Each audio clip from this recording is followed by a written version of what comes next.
Aláròyé máa wí o. Wike sọ̀kò ọ̀rọ̀ sí Obi lórí bó ṣe fẹgbẹ́ Labour sílẹ̀ lọ darapọ̀ mọ́ ADC.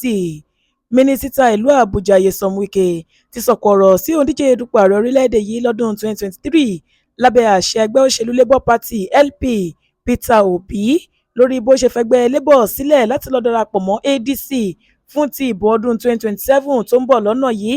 Wike ní nítorí pé Obi kò ní ohun àmúyẹ gidi gẹ́gẹ́ bí olórí ló ṣe fi ẹgbẹ́ tó ń ṣe láǹfààní sílẹ̀ láti lọ darapọ̀ mọ́ ẹgbẹ́ òṣèlú míì nítorí tí ìjà kékeré kan lọ láàrin ẹgbẹ́ Labour.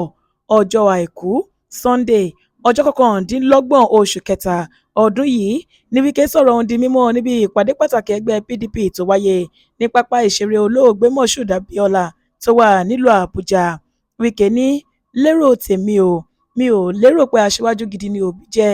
Kò yẹ kó fi ẹgbẹ́ òṣèlú Labour tó fún un ní tíkẹ́ẹ̀tì láti díje dupò ààrẹ orílẹ̀-èdè yìí lásìkò ìbò ọdún 2023 sílẹ̀.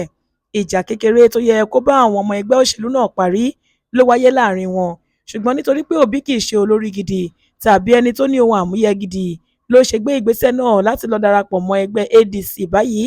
Bẹ́ẹ̀ lọ̀rọ̀ ṣe rí pẹ̀lú àwọn gómìnà ìpínlẹ̀ kan tí wọ́n jẹ́ ọmọ ẹgbẹ́ òṣèlú PDP tẹ́lẹ̀.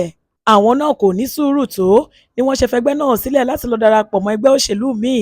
Kò sẹ́ni tó mọ Obi tẹ́lẹ̀, òun pàápàá kò lérò pé àwọn èèyàn máa fìfẹ́ hàn sí òun, ṣùgbọ́n ẹgbẹ́ òṣèlú Labour fìfẹ́ hàn sí i. Wọ́n fún un ní tíkẹ́ẹ̀tì ẹgbẹ́ òṣèlú náà, ó díje dupò ààrẹ orílẹ̀-èdè yìí ìyẹn lásìkò ìbò ọdún 2023 lórúkọ ẹgbẹ́ òṣèlú wọn.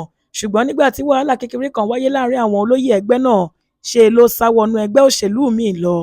Olórí gidi kan kò gbọdọ̀ ṣe bẹ́ẹ̀ láwùjọ, kò bá wọn yanjú àwọn òkè ìṣòro gbogbo tó ń lọ láàrin ẹgbẹ́ òṣèlú náà. Bẹ́ẹ̀ lọ̀rọ̀ ọ̀hún ṣe rí fáwọn kan tí wọ́n tún jẹ́ gómìnà ìpínlẹ̀ tí wọ́n jẹ́ ọmọ ẹgbẹ́ òṣèlú PDP tẹ́lẹ̀. Àwọn náà ti kúrò nínú ẹgbẹ́ òṣèlú wa báyìí, wọ́n lọ darapọ̀ mọ́ ẹgbẹ́ òṣèlú míì. Wọn kò ní sùúrù tó. Adéwálé Adéoyè ló ṣe àkójọpọ̀ ìròyìn yìí fún ìkànnì Aláròyé Online TV.